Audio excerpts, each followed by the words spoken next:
Hey, I'm Ty with WTI, and I want to show you guys what I use to stuff my decorative pillows.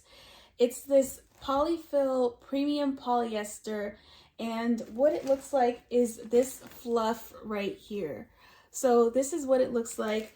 I just used this to fill my decorative pillows, so it's pretty easy as long as your pillows have a zipper or some sort of opening to put it in there. And really, you can tear it apart and refluff it, reshape it to make the shape that you want if it's too lumpy in one area.